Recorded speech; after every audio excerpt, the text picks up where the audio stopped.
Muy bien. Hablaremos hoy de una historia amorosa entre Josefina, la mujer de Napoleón, Hortensia, la hija de Josefina, que no era hija de Napoleón, y el zar de Rusia. Upa. Vamos a ubicarnos en Francia en 1814. Como ya sabemos, después de la caída de Napoleón, el rey fue Luis XVIII. Pero la verdad es que, según parece, el verdadero rey francés era el zar Alejandro I de Rusia, porque era el hombre más poderoso del continente. Bueno, según parece, el zar Alejandro se daba aires de intelectual. Por ejemplo, mantenía correspondencia con Thomas Jefferson, como si tal cosa lo acreditara como pensador. Y le juraba a Jefferson en sus cartas que estaba muy interesado en las instituciones norteamericanas y que quería adaptarlas a las condiciones rusas.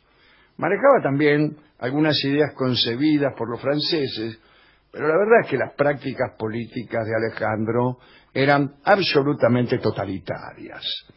En su corte, que era medio aburrida, se divertía con pequeñeces, le gustaba hacer de Celestina. En una oportunidad había ayudado al que era embajador de Napoleón en Rusia a seducir a una respetable mujer casada, enviando al marido a un puesto remoto. Claro, mandaba, qué sé una yo, misión, anda a Siberia y vení. Sí. Y mientras tanto el amigo se levantaba la mujer. También se divertía en discusiones especulativas sobre estupideces relacionadas con el amor.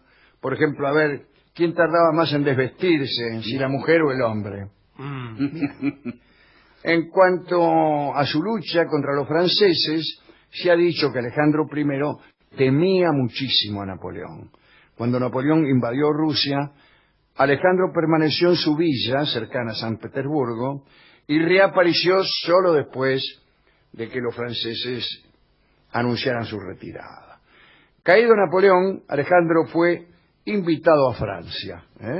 Fue a París, se alojó con su guardia de cosacos en la calle de Saint-Florentin, y al poco tiempo designaron rey, con la intervención del propio Alejandro, que participó de esa designación, a Luis XVIII. Napoleón en ese entonces ya estaba exiliado. Durante su estadía en París, Alejandro tuvo contacto con personas muy cercanas a Napoleón, y por ahí andaba Josefina, la ex emperatriz. Recuerden que había estado casada con Napoleón hasta que Napoleón la repudió para poder casarse con María Luisa de Austria, tal vez porque Josefina ya no podía tener hijos.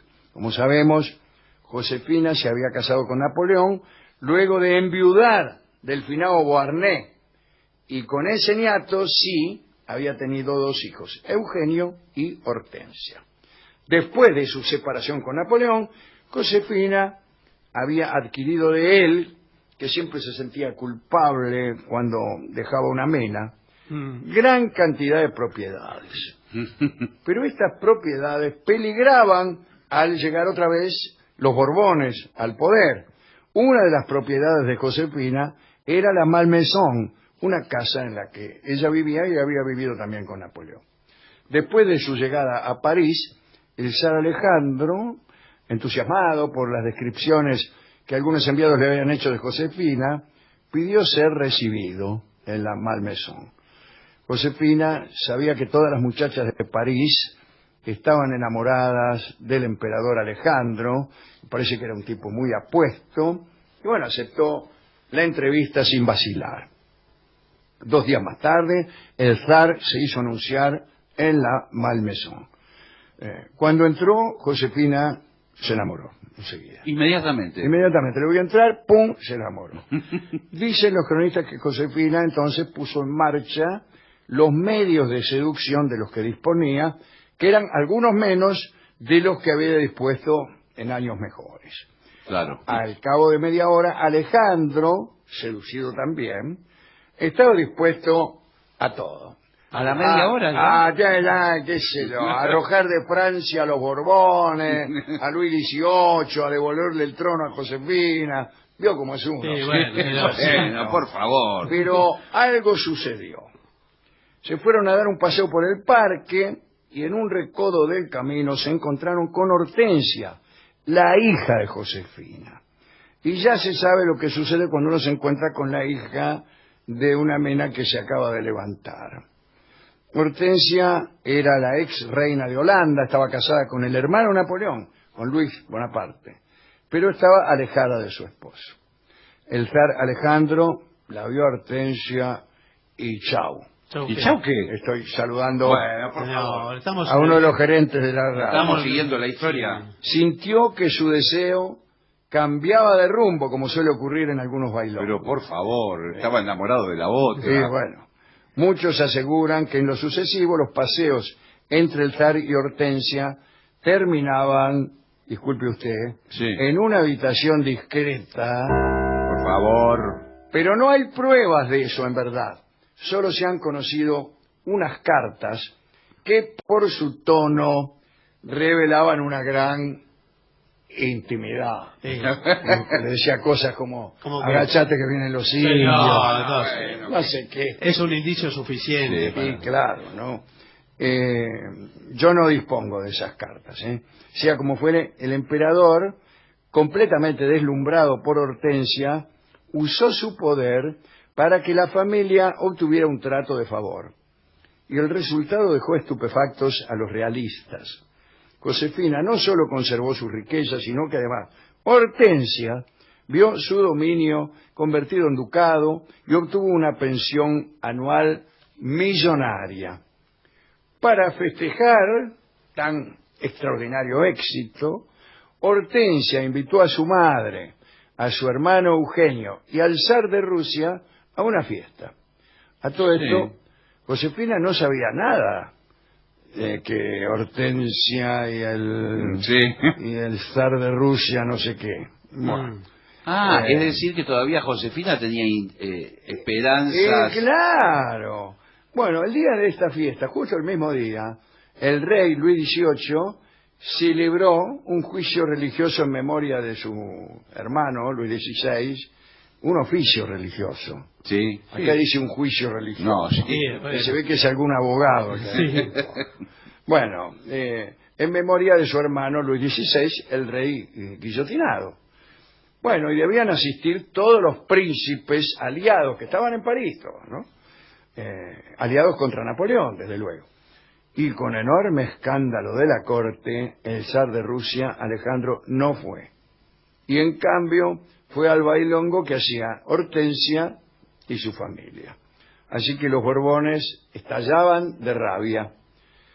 Pero aquello que parecía absurdo, es decir, que el zar que creó la Santa Alianza ayudara a los queridos por Bonaparte, bueno, se terminó pronto. Pasó lo siguiente. Después de aquel baile, Hortensia propuso un paseo en coche. Rápidamente arrancaron ella y el zar. Hacía mucho frío. Ellos dos solos. Ellos dos solos. Perfecto. Hacía frío. Y Josefina salió a correrlos para alcanzarlo hasta la puerta. Y andaba sin abrigo y siguió corriéndolos. Sí. Y aquella coquetería la hizo cometer una imprudencia. Enamorada como estaba de Alejandro y celosa de su hija, a pesar de que ignoraba el fato que había entre ellos, bueno, quería sumarse al paseo. Sí. Corrió, se subió al final, pero no fue a buscar el abrigo. El paseo duró 2 horas, con Josefina temblando bajo las tenues gasas de su vestido. Y se pescó una angina infecciosa y murió un mes más tarde, a los 51 años de edad. Tras haber recibido los últimos sacramentos, la criolla, recuérdese que había nacido en América, pronunció el nombre de Napoleón y expiró. Era en 1814, ¿no? Alejandro I, espantado por todo lo que había pasado, dio por terminada su visita a París, se volvió a Rusia y reinó mucho tiempo. Hortensia no lo vio nunca más. Y tuvo con Luis Bonaparte, de quien estaba aparentemente distanciada, su marido, un hijo. Tal vez era hijo de Luis Bonaparte, tal vez no. Pero ese hijo que tuvo fue nada menos que Napoleón III, que sería el segundo imperio, ¿no es cierto?, en Francia, y que gobernaría muchísimos años. Luis Napoleón, del que hemos hablado muchísimo tiempo. Esta es la historia de los amores de Alejandro el Zar en París, y cómo de golpe se terminó todo por una angina infecciosa. Nos hemos preguntado qué canción escuchar con esta charla. Sí, ¿qué puede Y ser? como nos gusta decirle criolla a Josefina, elegimos Tristeza Criolla, ya que la persona que se enferma de angina infecciosa y además es rechazada por el zar de Rusia, quien prefiere a su hija, naturalmente debe sentir una gran tristeza. Así que vamos a escuchar Tristeza Criolla, que es un vals compuesto por Ignacio Corsini, que lo canta el mismísimo Ignacio Corsini.